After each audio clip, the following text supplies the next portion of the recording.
I watched a movie the other day called Rental Family, and it's about this actor who is Brendan Fraser, who had this job in an acting agency where he would have to play roles in the lives of strangers. He was a fiance to this young girl in one particular situation, and he went on to marry her. A friend for another, a father for a young girl, even a sad American in a kind of fake funeral. All roles he played absolutely perfectly, all being dishonest to himself and to others. And in the end, though this dishonesty wore down his soul. And look, when you're in that place of pretense, in a performance, tiredness begins to grow within your soul. It's tiring to be someone you're not. On the outside, I am this person, but on the inside, I am this person. I'm being this person for you, but I am longing to be this person. I'm being dishonest to the other, but more so I'm actually being dishonest to my true self. We become chameleons. You know, chameleons, they change color, change according to the background. We become chameleons to suit our surrounding environment. Look, there is this ancient path, and this is a metaphor for how we live life. And this path, I think, takes us through villages where we have to choose between honesty or performance. Honesty says, this is who I am. I have doubts, questions, fears, failings, depression moments, anxiety panics. Performance sings, this is who I want. This is who I want you to think I am. I'm fine. Smiley face emoji. Everything is under control.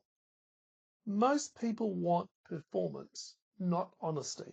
And when someone comes across with honesty, it forces us to face an honesty performance crossroad in ourselves. Do I take them in and listen deep? Or do I gloss over the rawness of with some trite words? Recently, I was raw and honest with someone. I was on the verge of tears, actually. And there are a few others I have been like this with, but because I've had these experiences with others where I've not been treated with care, I felt very vulnerable. But I actually felt very safe with this particular person because we have a history of being safe with each other. In the past, they shared a very honest, broken moment with me because they knew that I had also experienced some of the things that they were experiencing. You know, I wonder about people who come to Turning the Page website or who watch this video. Um, do they have relationships where they can be honest, where they can be listened to? I wonder if in this digital internet world there is a greater opportunity to be anonymous with our struggle, to live kind of vicariously through the performance of others, rather than being a pilgrim struggling with a few close friends. The person I saw, I was raw and honest with them, and they encouraged me to come back and talk about what was happening, and I would do the same for them. Look, at times, yes, there will be a performance, but at other times, we know that we can be honest pilgrims together. Albert Camus wrote this: don't walk in front of me, I may not follow. Don't walk behind me, I may not lead. Walk beside me, just be my friend. Look, ancient paths bring us to an intersection of choosing honesty or performance. You know, performance is always easier, especially if you've played a role for many years. But then there comes this moment where you just can't do it anymore. You're tired of the mask, tired of pretending. You just want honesty, even if it might be at great cost. So you ask maybe a few others to help you with the millimetre steps down this road less traveled by you. You might even like to have a soul talk conversation with me. So come over to the website and you'll see a place where you can email me. Whenever I go into a shopping mall, or even if I go out for a walk in some track, you will often find a map. And on this map, there'll be lists of shops on either side, won't there? And a plan of the whole complex. But there'll be an arrow pointing down to a particular dot. We'll call it a red dot. And it will say, you are here. It's like, good, I know where I am, right? I know where I am in this particular mall or particular track.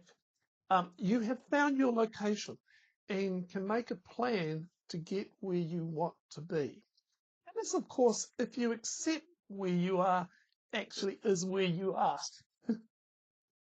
How honest you are with yourself will determine whether you cyclically keep coming back to the same red dot or you go to another place, a better place.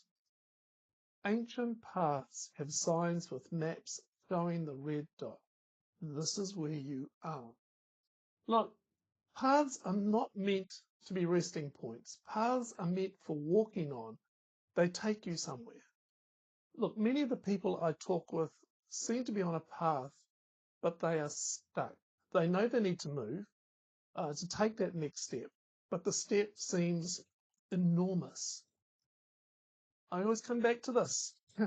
Walking is a millimetre movement.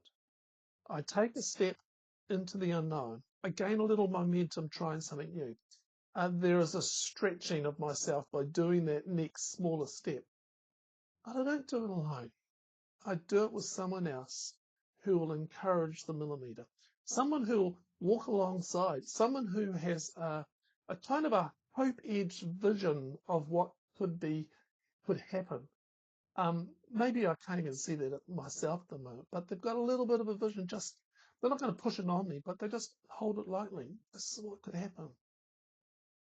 Recently, I've noticed in the lives of some of those that I've been on pilgrim walking for some time through soul talk conversations that there has been a subtle little change. One person said that they were experiencing a new sense of peace and less pressure. It's just a subtle little change. Another shared there was a little bit of a lifting of depression. A quietness was growing inside, away from the noise and the rush. Nothing major, but so subtle that it's hardly noticeable, but it's something to build on. Millimetre ministry is exciting. Leave a comment, follow for more like this.